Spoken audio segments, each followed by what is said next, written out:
নমস্কার শুধু চরিত্র প্রেমী দর্শক মন্ডলী, আমার পূজনীয় মা ভাই বোনেরা, তাই আপনারা অযথা এলোমেলো ভাবে ঘোরাফেরা না করে শান্তি ও শৃঙ্খলা বজায় রেখে নিজ নিজ জায়গা দখল করে বসে যান। এরপর অস্তাব সচেতন মাহাতো শুরু করতে চলেছে তার দ্বিতীয় নৃত্যনাট্য পালা। তাই এই পালার নাম হলো, এই পালা হচ্ছে 2024-এর এক নতুন পালা। আমরা এই মঞ্চে প্রথমবার মঞ্চস্থ করতে চলেছি। যদি নৃত্যনাট্যের মাধ্যমে বা আমার বলার মাধ্যমে যদি কিছু ভুল ত্রুটি হয়ে যায়, নিজে সন্তান মনে করে ক্ষমা করে দেবেন। তাই পালাখানির নাম হলো মনোরমার অভিশাপ হইতে সবরী সাপ পচো।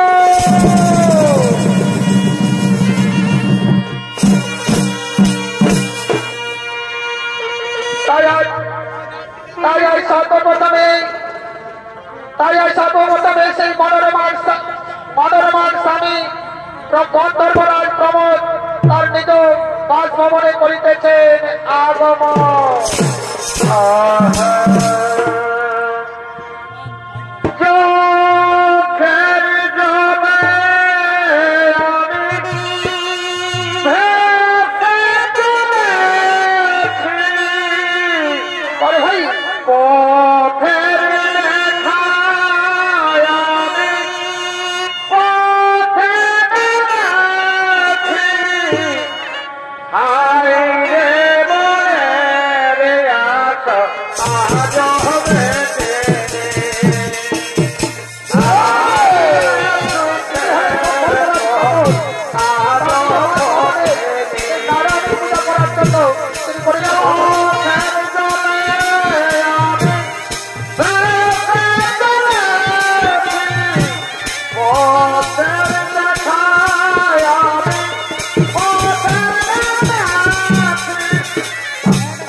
আমি আমার অন্তপুরে, এই অন্তপুরে এসে আমি একান্ত মনে আমি আমার সেই আরাধ্য দেবতা নারায়ণের আমি করিব পূজন। তাই আমি এই মুহূর্তে আমি করিব সেই আমার আরাধ্য দেবতা নারায়ণের পুজো। তাই আর গন্ধর্বরাজ প্রমোদ তিনি তার আরাধ্য দেবতা নারায়ণের পূজায় তিনি মগ্ন হলেন। ও নারায়ণ নমঃ নমঃ, ও নারায়ণ নমঃ নমঃ, ও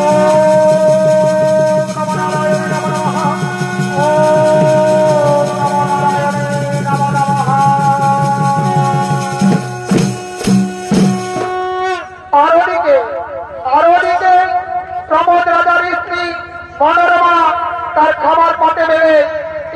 স্বামীর খোঁজে রাজপ্রাসাদ দত্তপুরে আসছে। স্বামী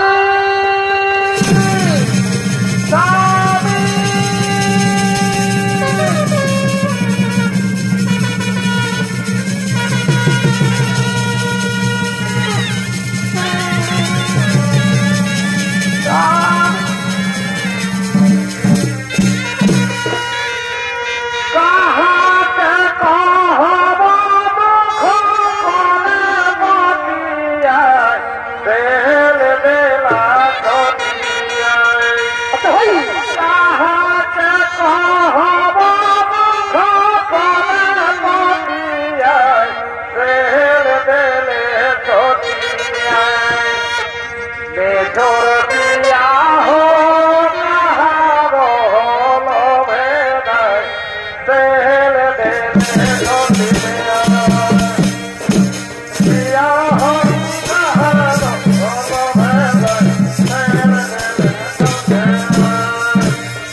আমি আমার স্বামীকে খুঁজে পেলাম না। কোথায় কোথায় সেই স্বামী? আমি যে তোমার অপেক্ষায় খাবার করে বসে আছি স্বামী, তুমি কোথায় আছো স্বামী? তুমি কোথায় আছো? আমার দেখা দাও, আমার দেখা দাও স্বামী। দেখি দেখি সেই পূজালয়ে দেখি আমার স্বামী পূজায় মগ্ন আছেন নাকি। ও তাই বুঝি আমার কণ্ঠস্বর আমার স্বামীর কণ্ঠে প্রবেশ করেনি। এইখানে বসে সেই মাটির পুতুল নারায়ণের করছেন তিনি পূজা। একই স্বামী আমি পৃথিবীর সর্বসুন্দরী, আমার রূপ মনে আকৃষ্ট না হয়ে সামান্য এক মাটির পুতুলে তুমি আকৃষ্ট হয়ে আছো। তাহলে তোমার এই মাটির পুতুল আমি আচার করে ফেলে দেবো আমার প্রাসাদ থেকে।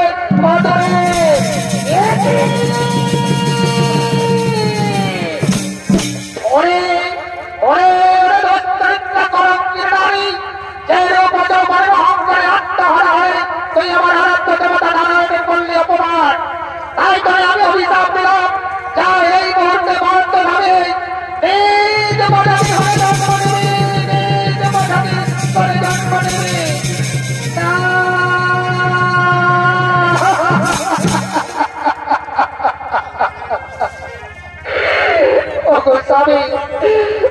স্বামী লঘু পাবে আমার গুরুদণ্ড দিও না স্বামী।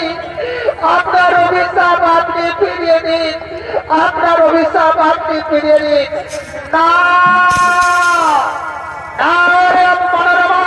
তুমি যে জঘন্য অপরাধ করেছ তার কোনো ক্ষমা নেই।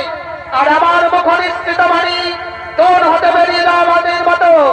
আমার বাক্য বেটা যাবে না, তাই অভিশাপ তোমাকে পেতেই হবে। স্বামী আপনার দোহাই স্বামী, এত বড় সাজা আপনি আমায় দেবেন না। লঘু পাপে গরু দণ্ড ও ঠাকুর পরে গো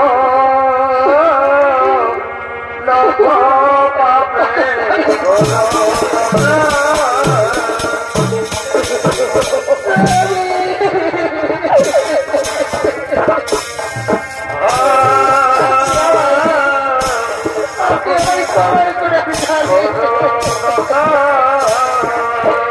তোমার সাজা হচ্ছে আমি বেড়ে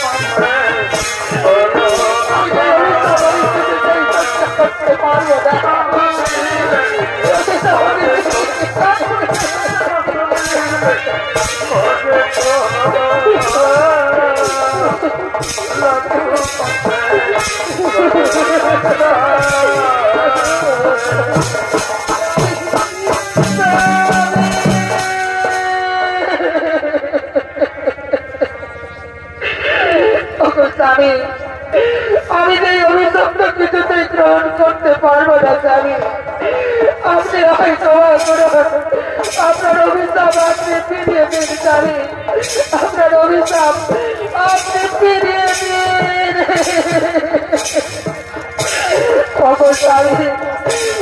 স্বামী আমি আপনার পায়ে ধরে ক্ষমা চাইছি স্বামী এই কঠোর যন্ত্রণা থেকে আমি আমার মুক্তি দাও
ভগবান তুমি বলে দাও ঠাকুর আমি এখন কোথায় যাই এই অভিশপ্ত জীবনটি আমি কি করে মরতে ধরে যাবো ঠাকুর তুমি বলে দাও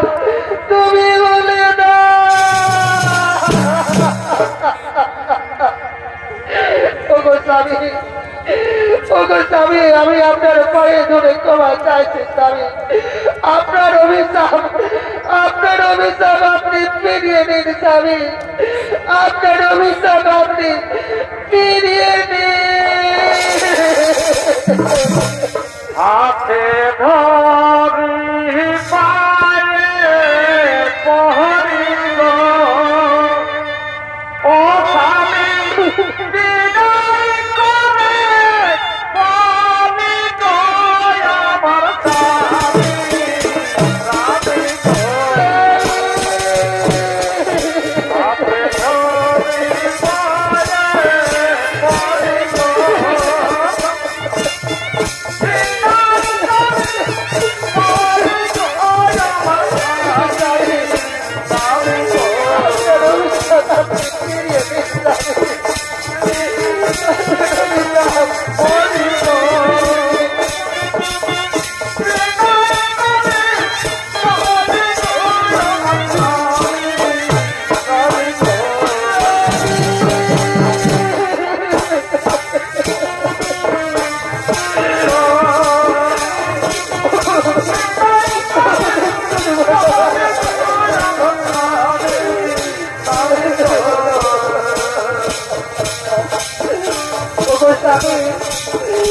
স্বামী আপনি যখন মনে মনে স্থির করেছেন অভিশাপ আপনি ফিরিয়ে দেবেন না তখন বলুন স্বামী আমার এই অভিশপ্ত ভক্তির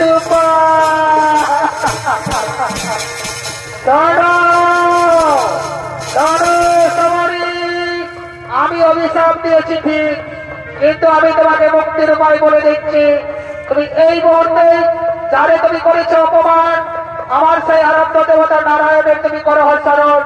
তুমি এসে নিশ্চয়ই তোমার উদ্ধারের পথ বলে দেবেন।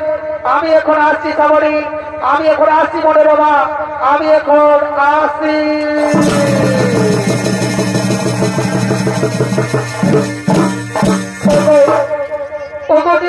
ভগবান আপনি কোথায় প্রভু? শুধু একটিবারের মতো তুমি আমায় দর্শন দাও ঠাকুর, একটিবারের মতো তুমি আমায় দর্শন দাও। ও নমো নারায়ণী নমো নমঃ, ও নমো নারায়ণী নমো নমঃ, ও নমো নারায়ণী নমো নমঃ।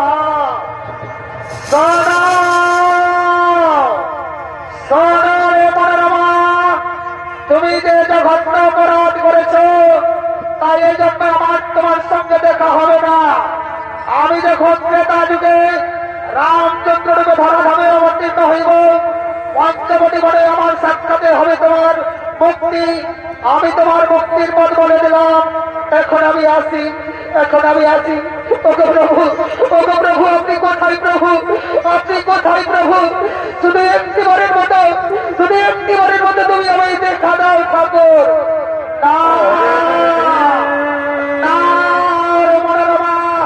তুমি চিন্তার কিছু করে না।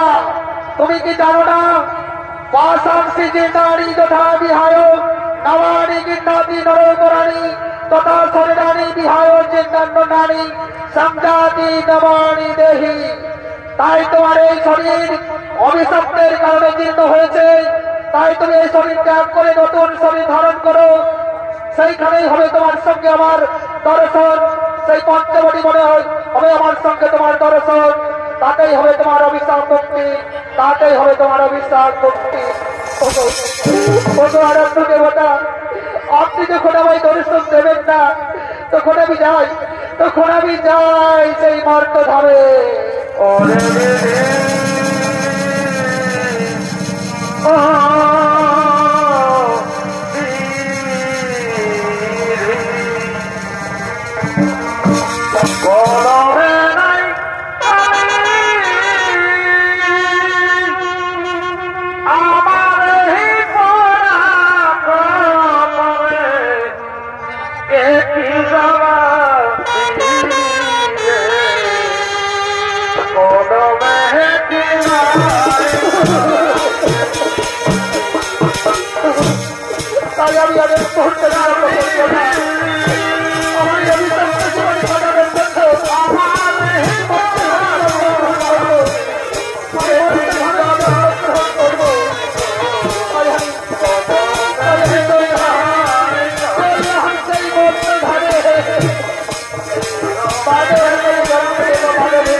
তাই শুধু দর্শক মন্ডলী, মনোরমার অভিশপ্ত জীবন কাটানোর জন্য মর্তধামে সে জন্মগ্রহণ করিল। নাম হলো তার পিতামাতা নাম রাখিলেন, তার নাম শবরী। তাই এই শবরী তার বাল্যকাল হইতে যৌবন অবস্থা এবং তার পিতামাতা তার উপযুক্ত পাত্র দেখে বীর রাজ্যের রাজার সঙ্গে তার বিবাহ দিলেন এবং বীর সন্তান ছুটে চলেছে তার সঙ্গী সাথীদের নিয়ে তার নিজ রাজসভার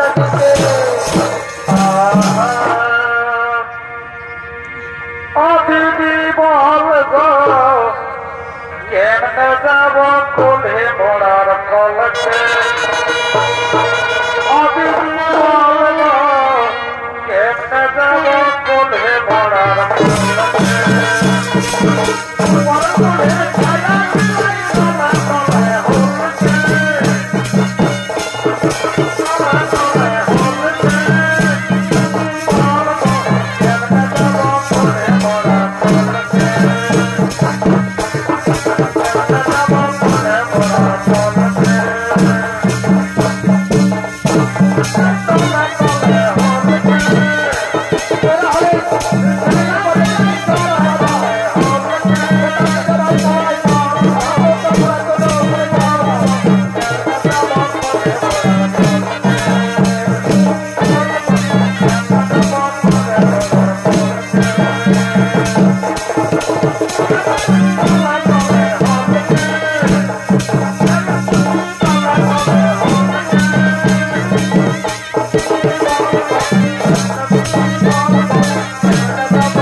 তাই যাও আমার রাজ্যের সমস্ত নরনারীকে নিয়ে আসো আমার রাজসভা মাঝে। আজ পুরো রাত্রি ব্যাপী চলবে আমাদের আনন্দ উৎসব। আর শোনো আমাদের নতুন বউ যে এসেছে সামরি, তাকেও তোমরা নিয়ে আসো আমাদের রাজসভা মাঝে। সেও আমাদের সঙ্গে আনন্দ ফুর্তি করবে। আজ চলবে সারা রাত্রি ব্যাপী আনন্দ ফুর্তি। যাও রে মন্ত্রী সেনাপতি ভাই, যাও রাজ্যময় ঢোল ফুটে সমস্ত নগরবাসীকে নিয়ে আসো আমার রাজসভা মাঝারে।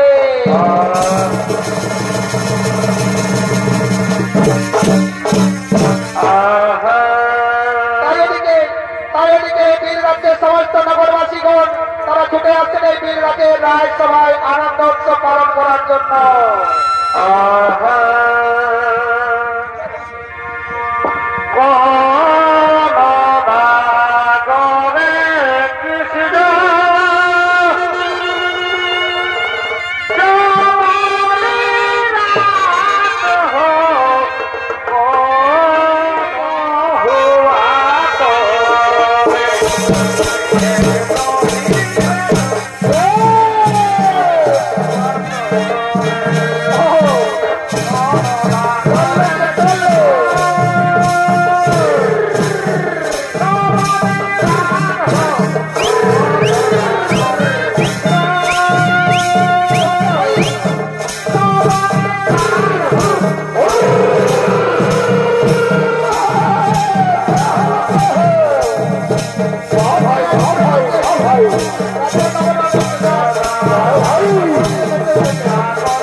সবারই আজকের এই আনন্দ বিভোরের দিনে তোমার মুখ তোমরা কেন, তুমি কেন আমাদের সঙ্গে আনন্দ ভর্তি করতে পারছো না?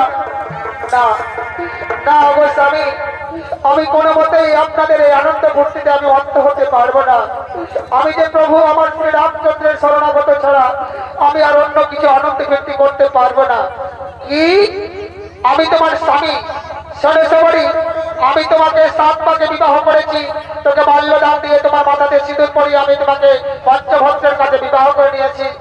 তাই তাই আমার আদেশ তোমাকে পালন করতে হবে। না না গো স্বামী, আপনি আমায় ক্ষমা করুন। আমি কিছুতেই আপনাদের এই আনন্দ ভর্তি আমি করতে পারবো না। আমাকে ছেড়ে দিন, আমাকে সেই আমার আরাধ্য দেবতা প্রভু রামচন্দ্রের শরণাগত করতে দিন। না, অত সহজে বীর রাজ্যের রাজার কাছে রামচন্দ্রের নাম স্মরণোচ্চারণ হবে না। সনসবরী, তুমি স্বেচ্ছায় যদি আমার আদেশ পালন না করো তাহলে চাঁদকে তোমার পিঠে না না গোস্বামী, না গোস্বামী, এই অন্যায় আদেশ আমি আপনার করতে পারবো না, আমি কিছুতেই পারবো না। কি তুমি পারবো না আমার আদেশ পালন করতে? কোথায় কোথায় আছে ওই মন্ত্রী সেনাপতি ভাই? দাও দাও, চাবুক আমার হাতে দাও, চাঁদকে পিঠে চাল তুলে দেবো।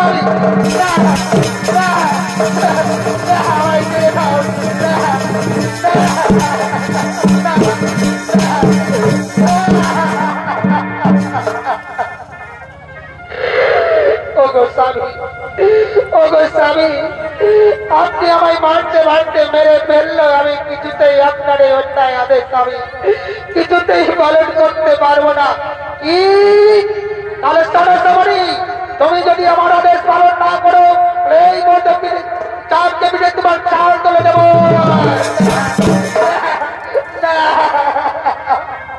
আমায় ছেড়ে দাও, আমায় ছেড়ে দাও, আমায় ছেড়ে দাও। আর কত কাল কাবাবি রে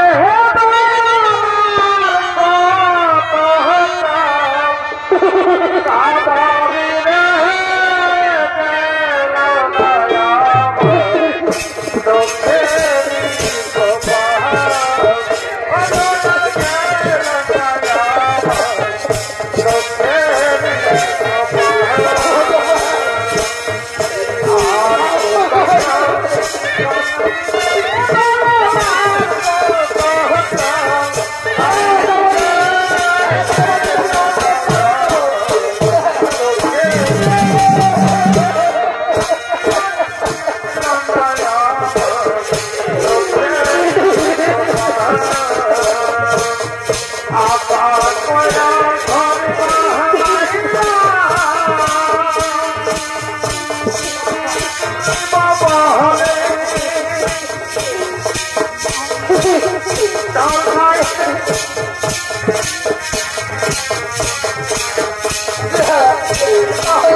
আমি কিছুতেই আপনার আজ্ঞা পালন করতে পারবো না।